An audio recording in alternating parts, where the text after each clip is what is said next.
Hello and welcome to Awaz News. I'm Kubra Ali and I'll be taking you through big news across Canada. Driver charged in Etobicoke collision that left pedestrian dead. Child asking for help distracts resident, allowing man to sneak into Markham home and steal cash, police. Video shows group with gas cans before fire guts $13.8 million Toronto mansion, arson investigation underway. Former GTA hockey coach sentenced to nearly 5 years in prison for sexual offenses against 15-year-old girl. Woman who allegedly tried to lure a child from Toronto daycare sought by police. TTC and Go to offer free all-night service for New Year's Eve. These were the headlines and let's jump right into the details. If you are planning to head out to enjoy New Year's Eve festivities, TTC and Go Transit will be offering free all-night service for riders across the city. TTC will be partnering once again with the Canadian Spirit and Wine Company Colby to cover fares through its free ride program, while encouraging riders to use public transit to get home safely. For GTA riders, Go Transit will be teaming up with the 40 Creek Whiskey to cover the cost of bus and train fares. Service will also run all night into the morning of January 1st for the first time this year. In a news release, Go says they plan to operate additional late evening trains into Union Station after midnight. Rides on all TTC and Go Transit streetcars, buses, and trains starting after 7 p.m. on December 31st to 8 a.m. on New Year's Day will be of no charge to the users. Here's what you need to know about getting home after New Year's Eve. Line 1 Young University. The last northbound train from Union Station towards Finn Station leaves at 2:31 a.m. The last northbound train from Union Station towards Vaughan Metropolitan Centre Station leaves at 2:27 a.m. The last southbound train from Fifth Station towards Union Station leaves at 2 a.m. The last southbound train from Vaughan Metropolitan Centre Station towards Union Station leaves at 1:50 a.m. Line 2 Bloor Danforth. The last eastbound train from Kipling Station leaves at 2:15 a.m. The last east and westbound train from Bloor's Young Station leaves at 2:39 a.m. The last westbound train from Kennedy Station leaves at 2:18 a.m.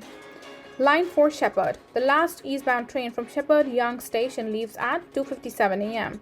The last westbound train from Donville Station leaves at 3:09 a.m. Go Transit. On the Lakeshore East and West Go lines, trains will depart regularly from Union Station from 12:30 a.m. until 7:30 a.m. On the Kitchener line, trains will depart Union Station regularly from 12:35 a.m. until 5:35 a.m. The Milton line will have 2 additional trips heading westbound to Milton Go at 1:25 a.m. and 3:55 a.m. On the Barrie line, 3 special trains will depart from between 12:55 a.m. and 4:10 a.m. On the Stouffville line, 3 special trains will depart between 12:40 a.m. and 4:25 a.m. On the Richmond Hill line, 1 special train will head northbound at 1:10 a.m. A former hockey coach convicted of historical sexual offenses against a 15-year-old girl has been sentenced to nearly 5 years in prison. York Regional Police said a judge sentenced 47-year-old Lauren Rappaport on Thursday. Rappaport was charged in 2021 with 2 counts of sexual assault, sexual interference, person under 16 invitation to sexual touching, and sexual exploitation.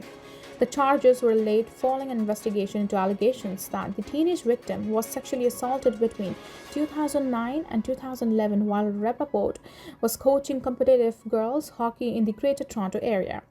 Early this year, police said Rappaport was found guilty of sexual interference, person under 16, invitation to sexual touching, and sexual exploitation. In addition to his 4.75-year prison sentence, Rappaport was also ordered to submit a DNA sample to the National DNA Data Bank. He will be added as well to the sex offender registry. Police said Rappaport was released from custody on bail pending an appeal. Toronto police have charged a driver after a pedestrian was struck and killed by a vehicle in Etobicoke last month. The collision occurred in the area of Kipling Avenue and Ronson Drive, north of Highway 41 on the morning of November 7th. Police said the driver was operating a gray 2006 Kia traveling south when he hit a male pedestrian crossing the road. The pedestrian was taken to the hospital with life-threatening injuries. He died from his injuries 2 days later. Police said the driver initially fled the scene but later returned. On Thursday, 56-year-old Samir Tito was arrested and charged with failure to stop at the scene of an accident causing death and criminal negligence causing death. Police are looking to identify a woman who they say attempted to abduct a child from a Toronto daycare on Wednesday. In a news release issued Thursday, police said a father and his child were walking to a daycare in the area of Bloor Street West and Spadina Avenue when an unknown woman started yelling at them.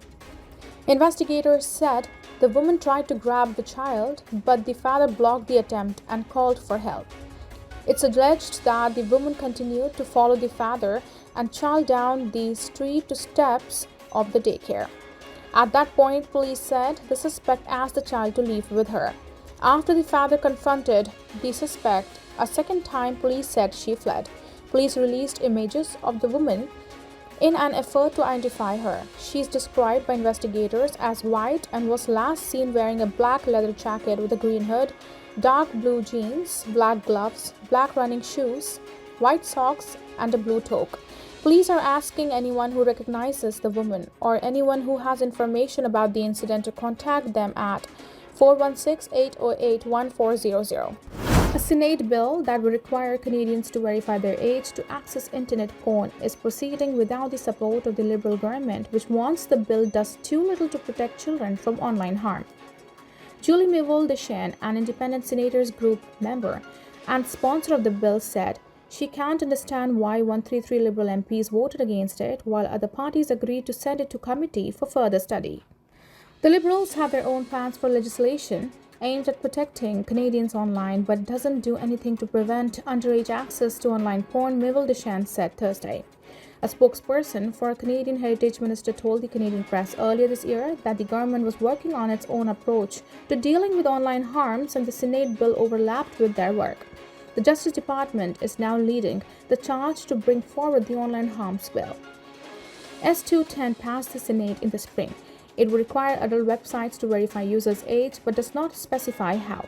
Options could include a digital ID system or services that can estimate age based on webcam scan of a user's face. The bill would require the use of reliable systems that maintain user privacy and protect personal information. Adult websites that don't verify ages would face fines up to $250,000 on their first offense. Similar age-checking efforts have been proliferating in the US, where Pornhub has chosen instead to block access to its site in several states following the passage of comparable restrictions.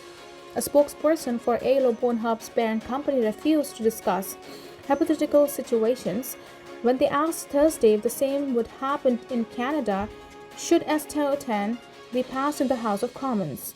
But Pornhub is indeed fighting the bill, saying any regulations that require sites to collect significant amount of highly sensitive personal information will put user safety in jeopardy. The company says it prefers an approach that would verify users' age through a device such as a cell phone and not a website. There are also concerns that the bill would infringe a Canadian's freedom of expression. Earlier this year, the Liberal government put together an expert advisory group to talk about what legislative and regulatory obligations should be imposed in order to reduce harmful content online.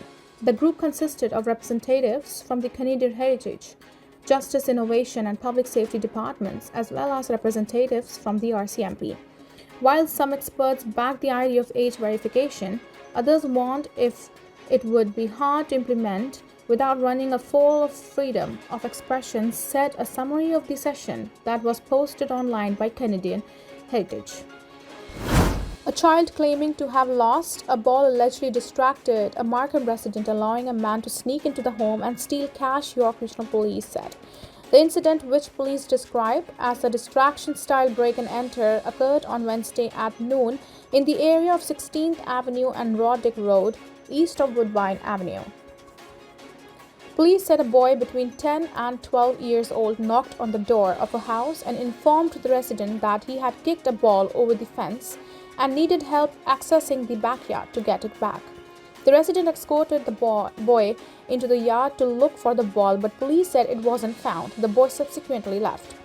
Police said as the resident returned to the front of the house, they saw a man leaving. Investigators later found that the man arrived in the neighborhood in a black 2020 Honda Civic with a faded license plate. He He allegedly emerged from a hiding spot and crept into the home through the unlocked front door at the same time as the resident was walking the child into the yard. On Thursday, police released a photo of the suspect, who is described as 5'6" white man in his 30s, scruffy facial hair. He was last seen wearing a black hoodie, a black ball cap, and black track pants with a stripe down the side. The second suspect is described as a white boy, 4'8" with a medium build, who spoke with an English accent. He was last seen wearing a black jacket and black pants with a white stripe on the side. Police said a similar incident occurred on December 6 near McCarroll Road, Raymierville Drive, south of 16th Avenue. In this instance, a boy and girl allegedly told the resident of a home they lost a ball in the backyard. The complainant felt it was suspicious and refused to cooperate. Children left and no ball was found, they said. While no theft took place, investigators are trying to determine if there is a link between the two incidents. Anyone with the information is asked to contact police at 1-866-876-5423 extension 7541 or Crime Stoppers anonymously. Shortly before a fire gutted a newly built York Mills mansion on Thursday morning, a group of people could be seen running along the side of the house with gas cans, new video footage obtained by Awaz news shows. Toronto Fire responded to a blaze at the three-story home on Dempsey Crescent near Bayview Avenue and York Mills Road shortly after 6 a.m. Firefighters arrived to find the luxury home, which was listed for sale at $13.8 million, fully involved in flames. The cause of the origin of the blaze is under investigation. Surveillance footage captured from an adjacent home sometime before the fire showed 4 individuals running along the side of the mansion. Members of the group were seen holding red gas cans and were dressed all in black. Moments later, the video shows a vehicle driving away from the property. On Thursday evening, police confirmed an arson investigation is underway into the incident, releasing images of 4 suspects who allegedly set fire to the back of the home. Police allege the 4 used a dark-colored Mercedes sedan to arrive and leave the area. 2 suspects are described as having a slim build, approximately 5'10", weighing 125 and 135 pounds. The third suspect is believed to have a slim build, 5'8", and weighs 125 to 135 pounds. Meanwhile, the fourth suspect has medium build, 5'10", and weighs 140 to 150 pounds. Police said all 4 suspects were last seen wearing dark-colored hoodies, face coverings, gloves, dark-colored pants, and dark-colored footwear. No injuries were reported, and it's not clear whether anyone is currently living at the home. According to the listing, the mansion features a large underground 6-car parking garage, a grand winding staircase, nanny suite, exercise room, spa, and home cinema. The owner of the home is builder. He told Awaz News that he has no idea why the property was targeted. Thank you for tuning in. I'm Kubra Ali. I'll see you back tomorrow, same time, same channel. Have a good night.